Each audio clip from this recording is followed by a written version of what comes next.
చంద్రబాబు నాయుడు దరిదాపుల్లో ఉండకూడదనేది మా ఆశయము, మా కోరిక. దరిదాపుల్లో టీడీపీ, కాంగ్రెస్ ఇంకా తొత్తులు ఎన్ని పార్టీలు వచ్చినా చిత్తుగా డిపాజిట్లు లేకుండా ఓడిస్తామని చెప్పేసి పార్టీ పవన్ కళ్యాణ్ పార్టీ ఏం పార్టీ? అది ప్యాకేజీ పార్టీ, డబ్బులు తీసుకునే పార్టీ. ఎవరు డబ్బులు ఇస్తే వాళ్ళకి అమలు పోయే పార్టీ. అది పార్టీ, దానికి ఒక పేట. తెలంగాణలో 8 చోట్ల పోటీ చేసా. 24లో గెలిచేది మేమే. మళ్ళీ ఇంతకంటే సంక్షేమ పథకం ఎక్కువ ఇస్తాం. అంతేకాకుండా ఈరోజా రాప్తాడికి వెళ్తున్నాం మీటింగ్ కి. జగన్మోహన్ రెడ్డి బస్సు యాత్ర పెట్టాడు కదా, ఆ మీటింగ్ కి వెళ్తున్నాం. ఇప్పుడు మా బస్సులో 65 మంది వరకు ఉండము. మా బస్సు రాబోయే ఎన్నికల్లో జగన్మోహన్ రెడ్డి అంటే 175 అని చెప్తున్నారు కదా, ఖచ్చితంగా వస్తాయి. ఖచ్చితంగా గెలిపించుకొని తిడతాము. ఏ రకంగా అంటే అతను చేసిన అభివృద్ధి పనులు అట్లున్నాయి.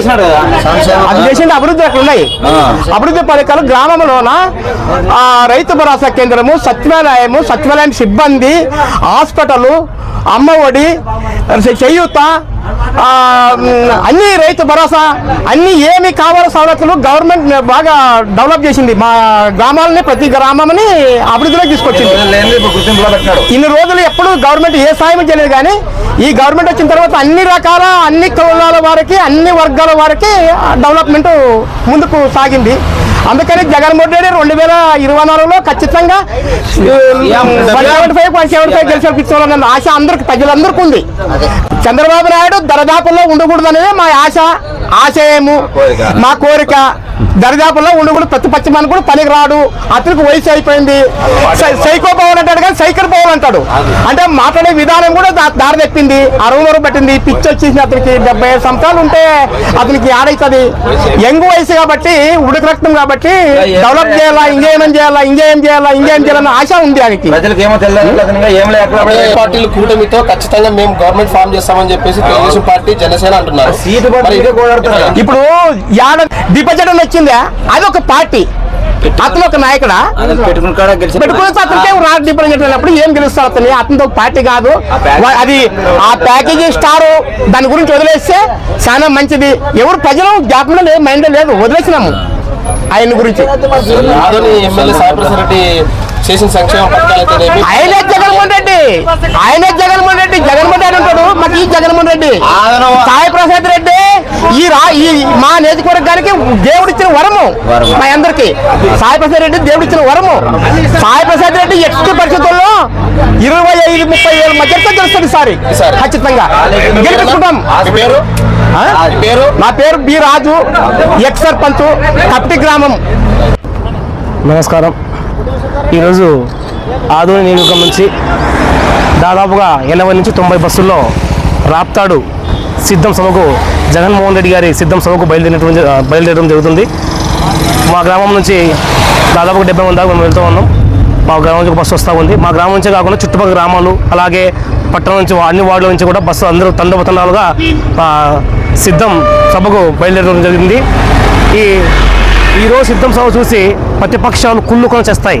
ఎందుకు అంటున్నటువంటి మాట అంటే, ఈరోజు మా జగన్మోహన్ రెడ్డి గారు సిద్ధం సభలో భాగంగా ఈరోజు మేనిఫెస్టోను కూడా విడుదల చేస్తారు, దాంట్లో రుణమాఫీని కూడా పెడతారు అని చెప్పేసి మాకున్న సమాచారం. అది ఎంతవరకు నిజమో తెలియదు. ఈరోజు కనుక మా జగన్మోహన్ రెడ్డి గారు మేనిఫెస్టో పెట్టి దాంట్లో రుణమాఫీని పెట్టినట్టయితే ప్రతిపక్షాలకు కాదు, జనసేన నేను కోరుకుంటున్నాను. ఎలాగైనా సరే మా జగన్మోహన్ రెడ్డి గారు ఈరోజు మేనిఫెస్టోలో ఖచ్చితంగా రైతు రుణమాఫీ పైన ఖచ్చితంగా స్పష్టత ఇస్తే మన పార్టీకి వై నాట్ 175 తగ్గేదే లేదు. 170 కొడతాం, యూనివర్సిటీ ఎంపీసీ కొట్టిస్తామని చెప్పేసి నేను కోరుకుంటూ సెలవు తీసుకుంటున్నాను.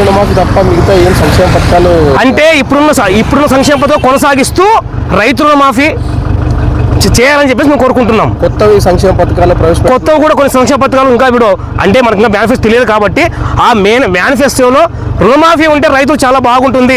ఈసారి వర్షాలు లేక చాలా ఇబ్బంది పడ్డారు కాబట్టి, చాలా మంది లోన్లు తీసుకుని చాలా ఇబ్బందులు ఉన్నారు కాబట్టి రుణమాఫీ తీసుకుంటే, రుణమాఫీ కనుక ప్రకటించినట్టయితే అందరూ కూడా హర్షిస్తారు, రైతులు బాగుపడతారు అని చెప్పేసి నేను కోరుకుంటున్నాను. ప్రత్యేకంగా రాయలసీమ అంటే 4 జిల్లాలు కలిపి 56 మండల నియోజకవర్గాలు కలిపి ఈరోజు ఏర్పాటు చేసినట్టు మరి అంటే ఈ రాయలసీమకి ప్రత్యేకంగా ఏదైనా నిధులు అయితేనేమి వేరే రకంగా ఏదైనా అయితేనేమి సీఎం ప్రకటించే అవకాశాలు ఉన్నాయా? మీకు కూడా తెలుసు, మీకు విలేకరులు అందరికీ కూడా తెలుసు, మనకు జగన్మోహన్ రెడ్డి గారు సీఎం అయిన తర్వాత 2 ఏళ్ళు కరోనా వచ్చింది. ఈ 3 ఏళ్లలో తను ఈ 2.5 ఏళ్లలో ఏం చేశాడో జనాలకు తెలుసు. సంక్షేమ అందరికి అందిస్తూనే కరోనా ఎదుర్కొని అన్ని ముందుకు అలాగే ముందుకు తీసుకుపోతా ఉన్నాడు. ఎవరికి ఏ పథకం ఆపలేదు, అన్ని చేస్తూ పోతాడు. 2024లో గెలిచేది మేమే, మళ్ళీ ఇంతకంటే సంక్షేమ పథకం ఎక్కువ ఇస్తాం. అంతేకాకుండా రైతు రుణమాఫీ కూడా పట్టిస్తే ఇంకా బాగుంటుందని మా ఉద్దేశము. ఇది ఇప్పుడు వై నాట్ 170 మా జగన్మోహన్ రెడ్డి ఎందుకు అన్నాడంటే ఆయన ముందు చూపుతో ఆయనకు ఆ నమ్మకం ఉంది కాబట్టి, ఆయన గెలుస్తాను నమ్మకం ఉంది కాబట్టి, గెలిపిస్తాను నమ్మకం ఉంది కాబట్టి, మాకు ఆయనకు నమ్మకం ఉంది కాబట్టి ఇది వై నాట్ 175 అని చెప్పి అన్నారని చెప్పేసి నేను చెప్తున్నాను. మీ పేరు సార్? నా పేరు ఎన్బి రామాంజలు, నెట్టెల గ్రామ sarpanch, YSRCP social media constituency convener.